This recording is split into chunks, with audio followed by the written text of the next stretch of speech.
Yeah, and sometimes we are going to record our sessions as well, mostly the demo part.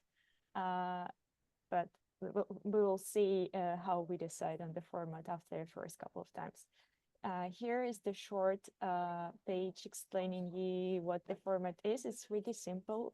First 20 minutes, we do the demo. And then we leave like 10 minutes for your questions. But of course, you can also reach out to us in all our channels where we try to support our users.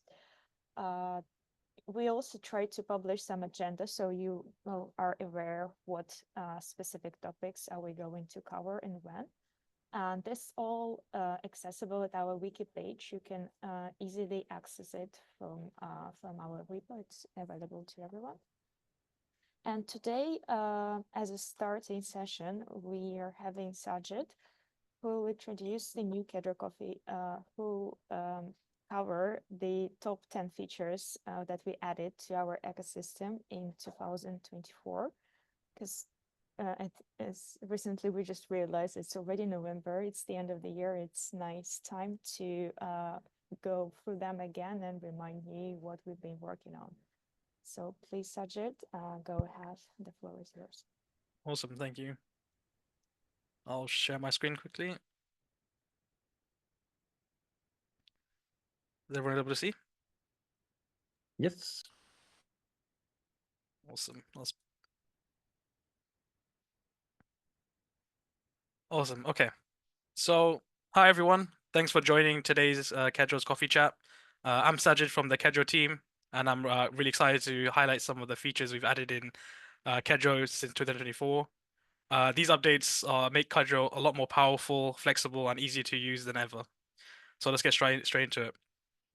I'll be covering the top 10 new features, so we can look at some of the new tools that simplify debugging, help manage datasets, and make Kedro Viz more collaborative.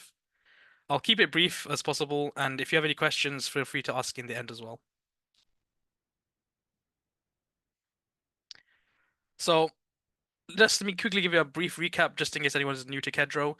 Kedro is just a tool that helps data teams create maintainable data science projects, and Kedro keeps projects organized and scalable, and makes it a lot easier to collaborate and follow best practices.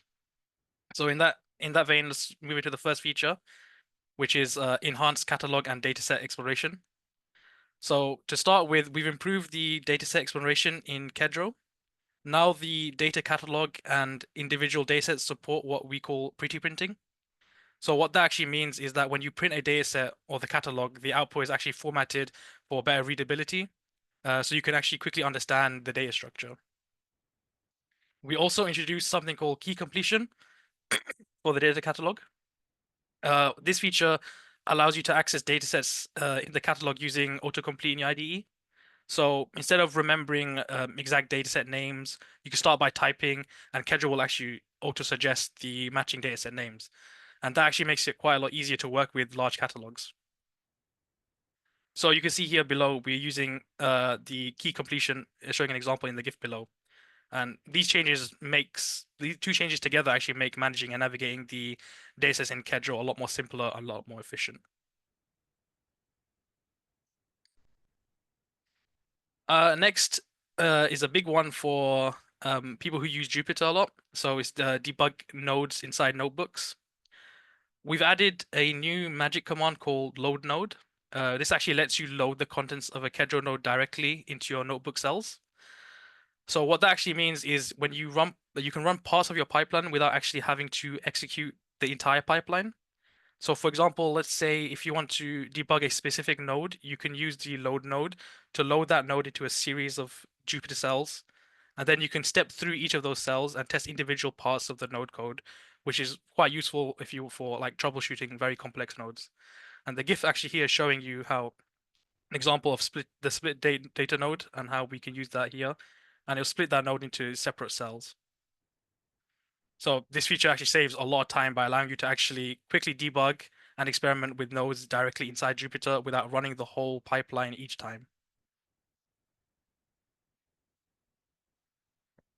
Number 3 we have is dataset previews in Kedro Viz. So in Kedro Viz, we now support dataset previews, which makes it a lot easier to get a quick view of your data. So when you open Kedro Viz, you'll see previews for datasets for the following formats: table preview, the JSON preview, Plotly, and the image preview. We are planning to extend this further as well and add more support for other types of datasets, but these are the currently supported ones. So let's say, for example, if you're working with a table dataset, you will see a table preview that displays the first few rows. Similarly, if you have a dataset that includes a Plotly chart, you'll see the chart right in Kedro Viz.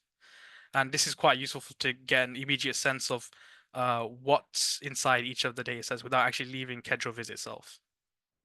And below, you can see an example of what I'm talking about here. So we have the Plotly dataset. On the right side, the metadata panel on the bottom right, you can see what that actually looks like in preview format. And yes, if you're using a custom dataset, you can also extend this preview functionality to add support for your own types of dataset. It's quite a flexible feature that makes Kedro Viz powerful for exploring your data exploration. Next up we have is powerful configuration management. So I think this is one of our biggest updates in configuration management, the Omega config loader. So this new loader was actually introduced in, I think, Kedro 0.18.5, and it replaces the old config loader and templated config loader. It brings two helpful features. These are known as the custom merging strategies and the dynamic value resolvers.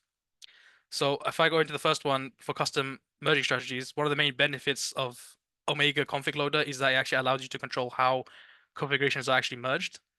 So by default, merging, it could be destructive, meaning that the new values replace old values once entirely. But with the Omega config loader, you can now choose between different merging strategies for each of your config. So in the code here, we have an example. So what's actually happening here is that we're setting different merging strategies based on the config type. So you can see here for parameters and ML flow sections, we're using the soft merging, which keeps the existing values unless they're explicitly overridden. But the Spark section, we're actually using a destructive merging, which means that the new values are completely replaces any of the existing ones. So this level of control lets you actually adjust your configuration as needed across the different parts of your project. The second one is the dynamic value resolvers. So the second major feature is this one. Instead of hard coding values directly in your config files, the Omega config loader actually lets you define custom logic to calculate calculate the values on the go. So this is quite incredibly useful if you need to pull, let's say, values from external sources like environment variables, or if you need to calculate values dynamically based on other config values as well. So it just makes it a lot more adaptable. And so with the Omega config loader, you're getting so much more flexibility. You can control how you want to merge and compute them dynamically. You give you like very customizable setup for complex projects. And yeah, there's a lot more detail as well. If you want to check out the configuration docs, you can dive deeper here. Next, we're actually excited to introduce number 5, the Kedro Viz VS Code extension. So this brings Kedro tools and Kedro Viz integration directly into Visual Studio Code. So with this extension, you'll get an enhanced code navigation, auto completion, and an embedded Kedro Viz panel for faster and easier pipeline visualization, all within one place in the IDE.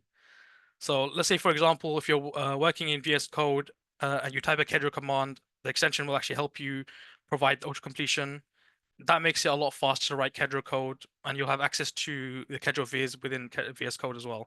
And that allows you to actually explore your pipelines without actually switching applications, and it's all happening within one place. And you can see here from the GIF what this actually looks like the Kedro Viz visualization in VS Code. So this extension is super useful, and it really streamlines Kedro development by bringing everything you need into like one place.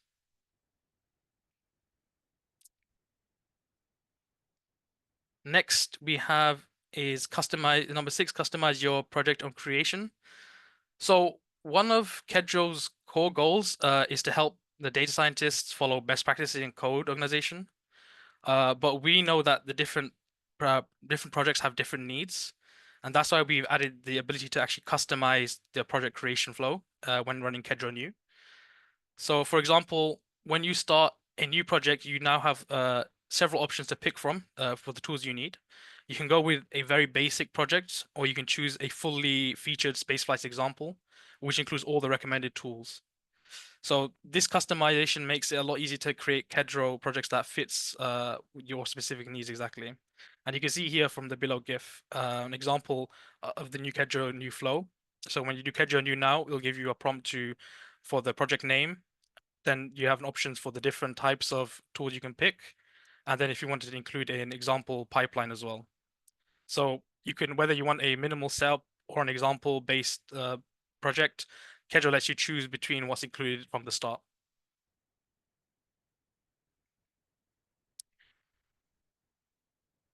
Next we have is the number 7, publishing and sharing Kedro Viz. So this feature makes it a lot more simple to share pipeline visualizations with your team or stakeholders by publishing them on a static website page or platform. So for example, if you can now publish Kedro Viz directly onto GitHub pages or deploy it to cloud platforms like AWS or GCP, and it's quite a convenient way to share pipelines visual across the different environments so that everyone involved can see the pipeline structure and understand the workflow. And you can see here that it is GIF here showing you that on the bottom left we have a publish and share, and you have the different options: your hosting platform, your bucket name, endpoints, and you can also choose to include the dataset previews as well. So this feature brings quite a lot of flexibility and accessibility to Kedro Viz, and it makes it a lot easier to collaborate and share insights.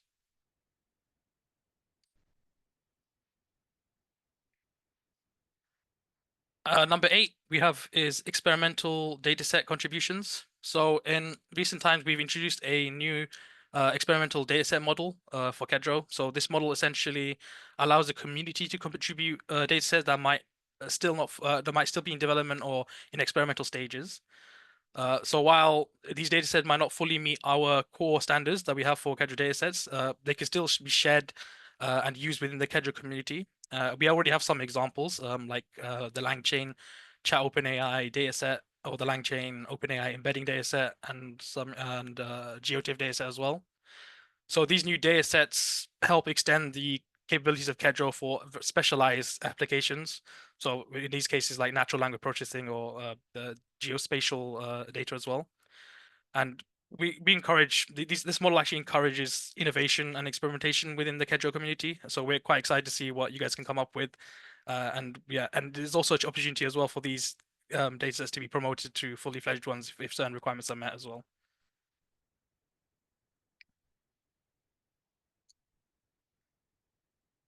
Next we have is stateful URLs in Kedro Viz number 9.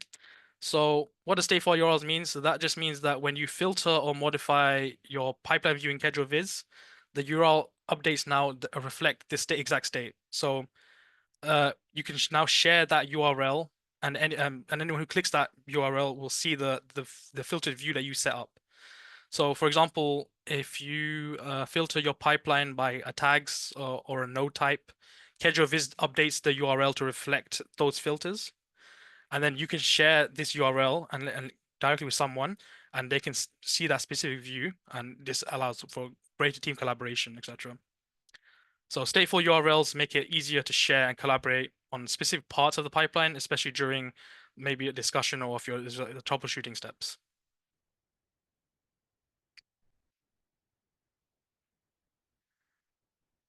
Next and finally, we have is pipeline slicing. So you could previously have a slice of pipeline in Kedro CLI to run certain nodes, which is helpful when you don't need to execute the whole pipeline. But now we've introduced that feature directly into Kedro Viz itself. So in Kedro Viz, you can actually visually select a subset of nodes in the pipeline, and Kedro Viz will generate the CLI command to run just that slice. And that makes it a lot easier to target specific parts of your pipeline for testing or analysis. You can see here in this GIF that we're selecting two different nodes using the shift click button, and that will highlight all the nodes, relevant nodes in between. And it'll prompt you with a command, the slicing command that you can paste into your CLI, and you also have a slice button to view the slice view as well. So the pipeline slicing in Kedro is quite a powerful addition that we've introduced recently, and it gives you a lot more control of how you want to execute your workflow, and it's a very powerful tool to visually show what's happening. And I think that sums it up for this year of all the big exciting updates we've had for Kedro. We've improved debugging, configuration, data management, collaboration, and with these new features, especially Kedro Viz and even the VS Code extension, these features made Kedro overall more user-friendly and a lot more adaptable. I hope you enjoy listening to me, and thanks. I hope to see you guys soon. And yeah, feel free to ask any questions. And also, yeah, we also have our docs as well if you want to dive deeper into any of these features as well.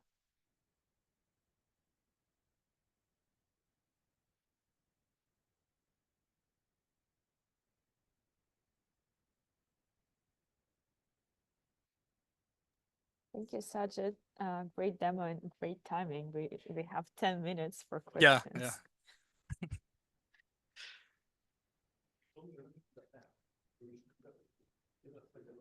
I'm relaying one question that was asked in the chat.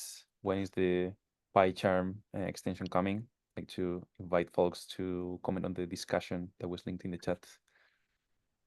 I would love to see PyCharm. I'm a very heavy PyCharm user, so I would love to have something similar on PyCharm.